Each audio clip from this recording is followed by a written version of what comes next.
Hello students, it's day 5 for the chapter Electromagnetism. In previous lecture, we have discussed what is electromagnet, permanent magnet and electric bell. The specific objectives of today's topic are force on a current carrying conductor in a magnetic field and simple DC motor. So let's start with the topic. Students, we know that when a battery is connected with a wire, the current starts flowing through the wire. But when we insert a horseshoe magnet in this setup, then this wire experiences a force. Now, what kind of force is this? Students, this force is known as Lorentz force. So, a charge moving in a magnetic field in a direction other than the direction of magnetic field experiences a force, and that force is named as Lorentz force. As here you can see the magnetic field, it is in clockwise direction, the green line that is showing the arrows in clockwise direction, whereas the charges, they are moving in a anti-clockwise direction. They are experiencing a force in anti-clockwise direction.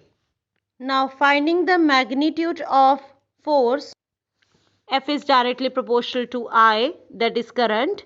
F is directly proportional to B, that is strength of magnetic field, and F is directly proportional to L, that is length of wire. So final expression for Lorentz force is equals to KIBL, where K is constant of proportionality, and if value of K is 1, then force is given as IBL.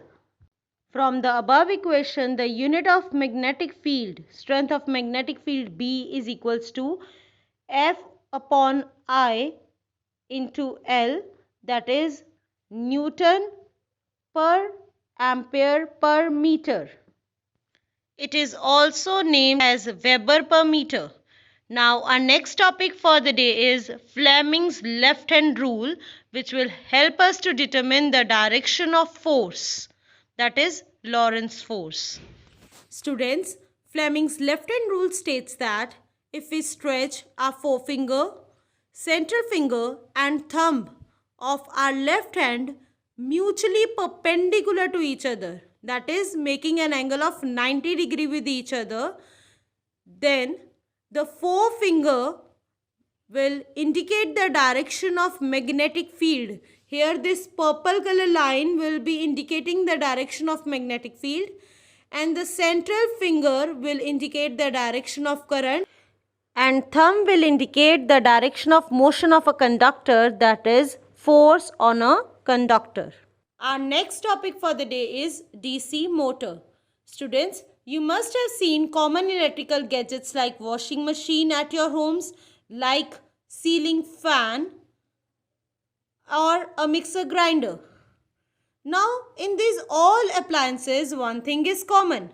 They all are converting electrical energy into mechanical energy.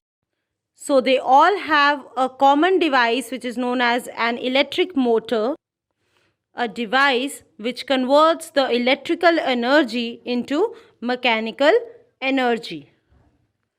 Now let's discuss construction of DC motor.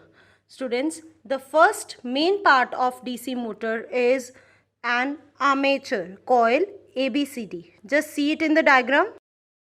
Next is split ring, a pair of carbon brushes, a horseshoe magnet and a DC source.